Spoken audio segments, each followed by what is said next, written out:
વધી રહેલી જનસંખ્યાને ધ્યાને રાખી મહાનગરપાલિકા ટ્રાફિકનું ભારણ ન વધે તે માટે દર વર્ષે નવા રોડ અને બ્રિજ પાછળ કરોડો રૂપિયાનો ખર્ચ કરે છે।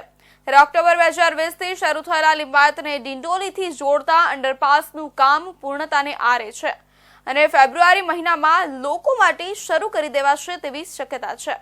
અંડરપાસ ઘણી બધી રીતે વિશેષ છે। નંદનવન સોસાયટી પાસે ભેસ્તાન ઓવરબ્રિજ પર એપ્રોચ બન્યા બાદ લિંબાયતના લોકોને ભેસ્તાન માટેની કનેક્ટિવિટી સીધી મળી રહેશે। સુરતનો પ્રથમ કહી શકાય એવો રેલવે અંડરપાસનું નિર્માણ કાર્ય જાન્યુઆરીમાં પૂર્ણ થઈ જશે।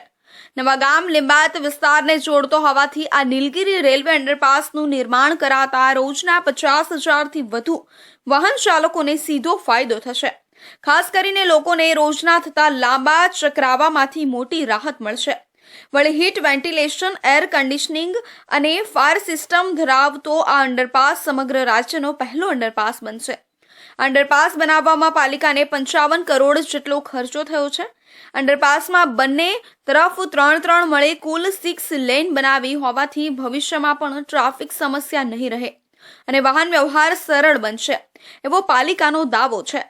અંડરપાસ માત્ર હળવા વાહનો માટે જ નહીં, મોટા વાહનો જઈ શકે તેમ નહીં હોવાથી જો કોઈ વાર આગ જેવી ઘટના બ્રિજની અંદર થાય તો તેને રોકવા માટે પાલિકાએ 10 લાખ રૂપિયાના ખર્ચે અંડરપાસમાં સુવિધા ઊભી કરી છે।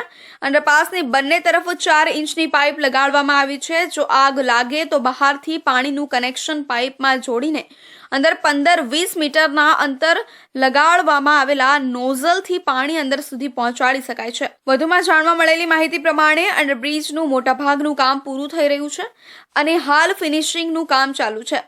સંભવતઃ ફેબ્રુઆરી મહિનામાં વાહન ચાલકો માટે ખોલી દેવામાં આવશે અને ફેબ્રુઆરીથી લોકો માટે ખુલ્લા મુકાનારા આ અંડરપાસ બ્રિજથી પ્રતિદિન 50,000થી વધુ વાહન ચાલકોને અંડરપાસનો લાભ મળી શકશે।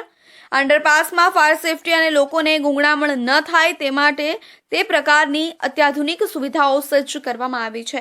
આ ખૂબ સરસ અને લોકોના ઉત્સાહપૂર્વક બ્રિજ છે। લોકો માટે ખૂબ સરળતા જે નવા ગામના જનતાને, નીલગિરીના જનતાને, લિંબાયતની પ્રજાને લિંબાયતથી ડિંડોલી નવા ગામ જવા માટે ખૂબ લાંબુ અંતરથી કપવા પડતું, ત્યારે અમારા નવસારીના લોકપ્રિય સાંસદ આદરણીય CR પટેલ સાહેબ અને લિંબાયતના લોકપ્રિય ધારાસભ્ય સંગીતા પાટીલજી એમના દીર્ઘદૃષ્ટિના કારણે ઘણા વર્ષોથી આ બ્રિજની ડિઝાઇન બનાવવામાં આવતી હતી અને આજે આપણી સામે આપ બધું જોઈ રહ્યા છો।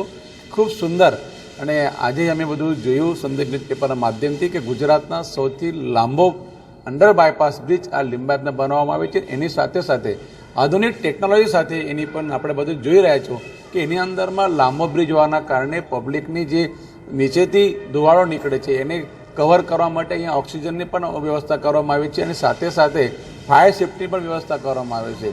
લિંબાયત ડિંડોલી અંડરપાસ બ્રિજની એપ્રોચ સહિતની કુલ લંબાઈ 502 મીટરની છે, જેમાં માત્ર અંડરપાસ માટેનો વિસ્તાર 180 મીટરનો છે। અંડરપાસ ગુજરાતમાં સૌથી લાંબો હોવાનું અધિકારીઓનું કહેવું છે।